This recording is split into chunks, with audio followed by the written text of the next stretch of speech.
January 2026. Donald Trump threatens Canada with 25% tariffs on all imports. The Canadian dollar crashes. Wall Street panics. But here's what nobody's telling you. Canada has been preparing for this moment for years, and their response might change. North America forever. I'm Lester Holt, and this is Trans Brief. On January 1st, Trump posted on Truth Social, and yes, he's still using Truth Social, that Canada has 30 days to fix its border problem or face devastating tariffs. Within hours, the Canadian dollar dropped 2.3% against the USD. The Toronto Stock Exchange fell 400 points. And Trudeau, he did something unexpected. He didn't back down. He didn't scramble to negotiate. Instead, he released a statement so calculated that it sent a clear message to Washington: we're ready for this fight. But to understand why this matters, we need to look at three things the media is completely ignoring. First, the economics, and this is where it gets interesting. Canada exports $437 billion worth of goods to the United States every year. That's 75% of all Canadian exports. Trump knows this. His entire strategy is based on this dependency. However, here's what Americans may not realize. The U.S. imports approximately $438 billion from Canada annually. That's 60% of U.S. crude oil imports, 85% of U.S. electricity imports, 90% of U.S. potash, essential for farming. Massive amounts of aluminum, steel, and lumber. If Trump imposes 25% tariffs, here's what happens in America.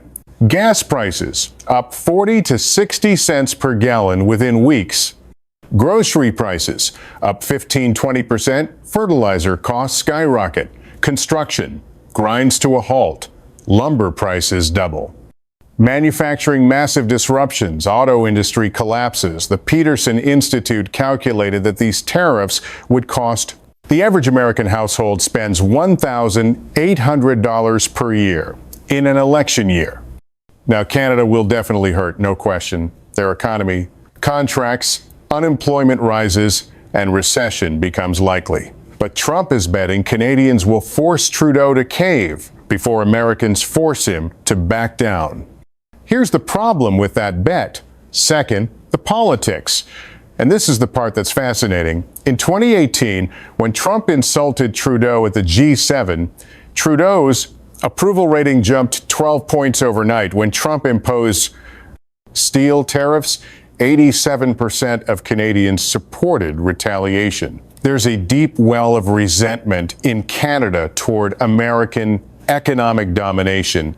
Most of the time it's quiet, but when Americans push too hard, it becomes political rocket fuel. Trudeau knows this. His statement wasn't just for Trump. It was for Canadian voters.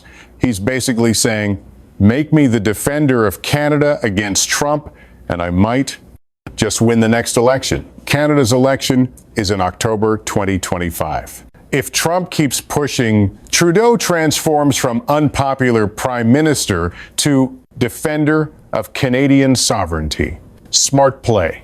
But there's a third factor that changes everything. Third, the geopolitical reality. And this is where it gets really interesting. Canada isn't just sitting there waiting to be bullied. They've been diversifying for years. Trade deal with 10 Asia-Pacific countries. Comprehensive trade agreement with the European Union. Increased trade with Mexico, the UK, and Japan. And here's the wild card: China. Now, Canada and China have a complicated relationship. Huawei executive arrest. Detained Canadians. Spy balloon. It's messy. But economics trump politics. If Trump makes trade with America too painful, Canada will have no choice but to pivot toward China, not because they want to, because they have to survive. The U.S. has been trying to keep Canada in its orbit and away from Chinese influence. These tariffs, they're pushing Canada in exactly the wrong direction from America's perspective. This is the part that Washington insiders are quietly freaking out about. You don't hear it on CNN or Fox News.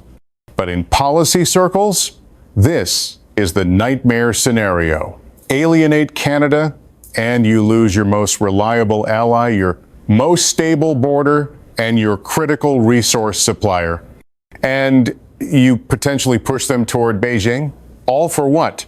A political stunt about border security? So what happens next? Scenario 1, Trump backs down. He claims victory on some minor border cooperation deal, declares he fixed the problem, and never implements tariffs. Most likely outcome, face saving for both sides. Scenario 2, limited tariffs. Trump implements 10-15% tariffs on specific goods, not the full 25%.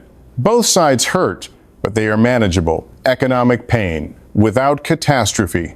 Scenario 3, full trade war. 25% tariffs happen. Canada retaliates with equal tariffs on U.S. goods. Both economies slide into recession.